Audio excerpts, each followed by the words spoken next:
Mesmo após Bolsonaro perder as eleições, mesmo após o fracasso da tentativa de golpe de 8 de janeiro, mesmo depois de todos os escândalos com as joias, mesmo assim, o pastor Silas Malafaia continua firme e forte apoiando o golpismo. E quando o pastor é confrontado com a possibilidade de responder pelos seus atos, ele pede 6.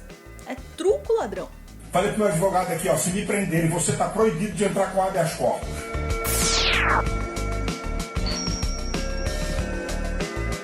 O pastor Silas Malafaia é uma figura bem conhecida na política, especialmente por seus ataques virulentos à comunidade LGBTQIA+. Durante o governo Bolsonaro, Silas se tornou um dos maiores disseminadores de ideias golpistas no meio evangélico. Bolsonaro tem razão de questionar urna eletrônica, de questionar processo eleitoral. E recentemente o pastor voltou aos noticiários por causa de um vídeo dele que viralizou. Nesse vídeo, ele questiona por que militares, senadores e ministros do STF não metem o pé na porta para tirar Alexandre de Moraes. O contexto em que esse vídeo saiu? O Silas estava chamando bolsonaristas para manifestações no 7 de setembro. Vamos ver. O povo abençoado do Brasil é para deixar qualquer brasileiro de bem indignado com o que eu vou acabar de mostrar e de falar aqui. Preste atenção. Sabe por que o ditador da toga, Alexandre de Moraes, comete todas essas injustiças? Primeiro, nós temos meia dúzia de generais de 4 estrelas que são covardes e frouxos. Não estou falando de golpe, não. Escute bem. Não tá falando de golpe, não. Não é o exército brasileiro, nem generais de 2, 3 estrelas, oficiais superiores, subalternos ou a tropa. Não, é meia dúzia de general de 4 estrelas que são frouxos, que podiam botar o pé na porta.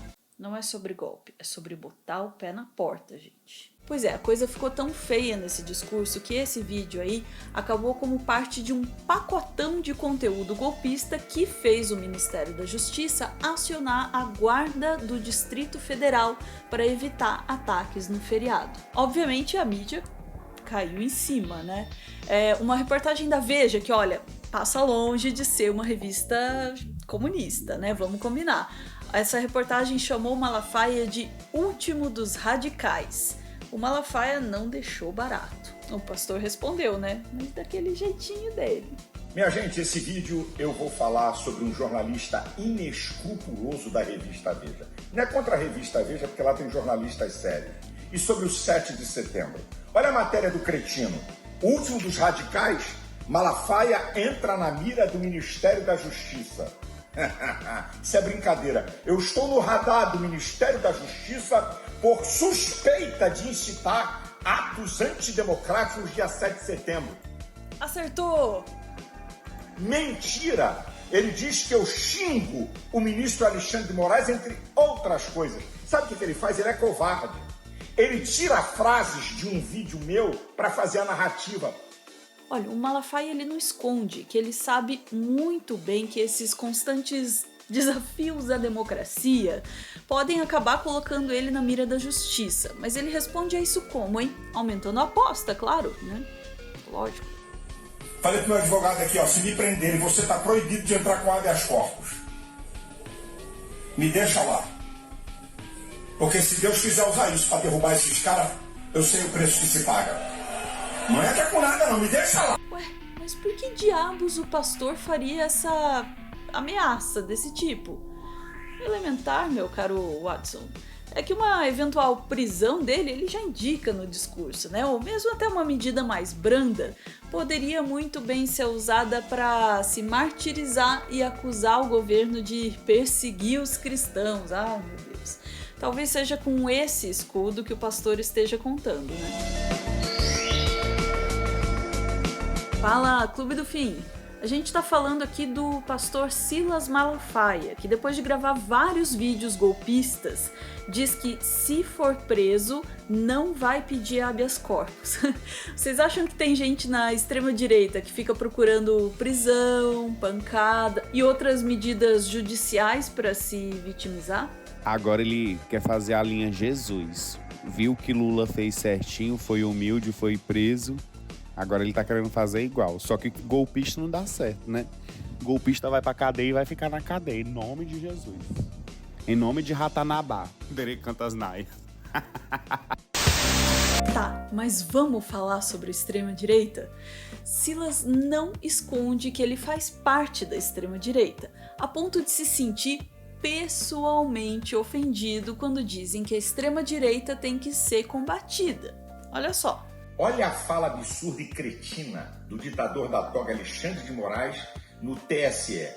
Ele diz que o crescimento da extrema-direita na América Latina tem que ser combatido porque é uma ameaça à democracia. Gente, isso é um absurdo. Sabe o que ele está mostrando? Que ele tem lado. Um ministro do STF tem que ser imparcial, nem a favor e contra a direita ou a esquerda. E outra, essa questão de extrema-direita é a narrativa que essa esquerda bandida usa quando eles perdem a eleição e a direita ganha. Eles chamam Bolsonaro de extrema-direita. Significa, então, que o ministro de alto e bom som está declarando que combate Bolsonaro. E ele quer arrumar qualquer motivo para botar Bolsonaro na cadeia. É tipo aí um desvio de dinheiro de joias, quem sabe aí uma falsificação de cartão de vacina, qualquer motivo. As falas do ministro não é a minha fala. Agora, escute, essa pseudo-extrema-direita que ele está falando só chega no poder pelo voto, é a favor da liberdade de expressão, liberdade religiosa. Chega no poder pelo voto, mas diz que as urnas estão fraudadas. É a favor da urna eletrônica, mas diz que elas não funcionam. É a favor da urna eletrônica com voto auditável, é a favor do patriotismo, é a favor da família, é contra a liberação de drogas e aborto. Exatamente contrário àquilo que a esquerda apoia. Mas é claro, além de tudo isso, o bingo ideológico, conservador, teocrático, abublebe da extrema-direita nunca tá completo sem ele, o anticomunismo, sempre com as suas amiguinhas, as falsas equivalências. Povo abençoado do Brasil, eu quero chamar a atenção de patriotas, cristãos e principalmente meus irmãos evangélicos para a fala de Lula, que ele fez agora, no Fórum de São Paulo, o Fórum de comunistas e de ditadores sanguinários que Lula, né, ele ajudou a construir junto de um assassino sanguinário chamado Fidel Castro. Vamos ouvir o que Lula fala sobre comunismo. Comunista! Preste atenção. Ele nos acusa de comunistas, achando que nós ficamos ofendidos com isso. Nós não ficamos ofendidos. Nós ficaríamos ofendidos se nos chamasse de nazista, de neofascista. Ah, mas dura que para essas pessoas essas coisas são equivalentes mesmo, né? De terrorista, mas de comunista, de socialista, nunca. Isso não nos ofende, isso nos orgulha, muitas vezes.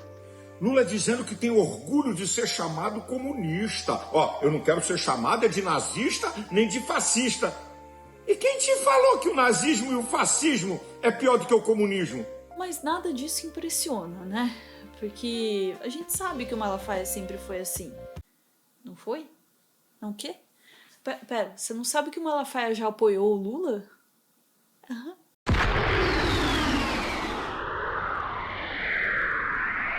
Politicamente, o Malafaia é um homem no mínimo instável, como, aliás, a maioria dos grandes líderes evangélicos. Em 1989, já famoso por causa da TV, mediou o programa Brizola e os Evangélicos, porque via no velho trabalhista alguém que não se submeteria à CNBB, a Conferência Nacional dos Bispos do Brasil, ligada à Igreja Católica.